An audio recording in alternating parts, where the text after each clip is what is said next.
Camille, posible nga ba ang bagong unity team? Jiggy, para kay Senator Risa Hontiveros, maaga pa para sabihing magkakaroon ng alyansa ang oposisyon at administrasyon para sa 2028 elections. Wala para kumakausap sa oposisyon mula sa kampo ni Pangulong Bongbong Marcos. Pero kung umabot man daw sa ganitong punto, ay kailangan itong pag-usapan at pag-isipan mabuti ng oposisyon, lalo't magkakaiba sila ng nakaraan. Narito ang pahayag ni Senator Hontiveros. If we need the President's camp in order to slay the Vice President's candidacy in 2028. It would require, if that possibility arose and approached us, it would require a lot of thinking and talking among us first.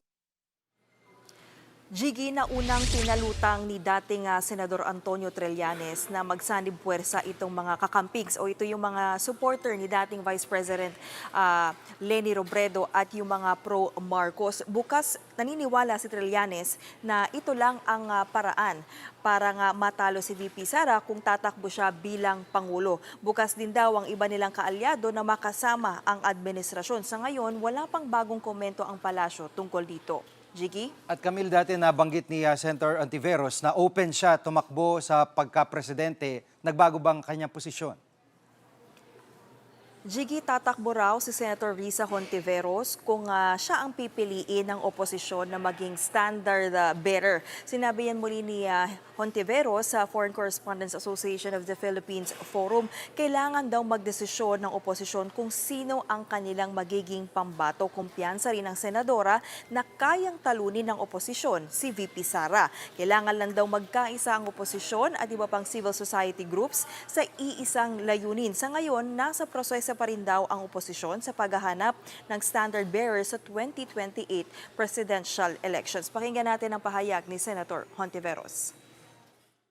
There are civil society groups really picking up the advocacy and pushing strongly. All opposition, oppositional, reform-minded, modernizing forces to come together and present the best offer we can make to citizens and voters really for changes in our system. They will be proposing a process to choose and rally around one slate and one standard bearer.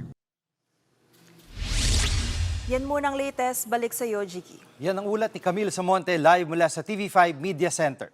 Mga kapatid, Jiggy Manikad po. Pagdating sa mahalagang balita sa loob at labas ng bansa, dapat una sa lahat, mag-follow at mag-subscribe na sa social media pages ng News 5.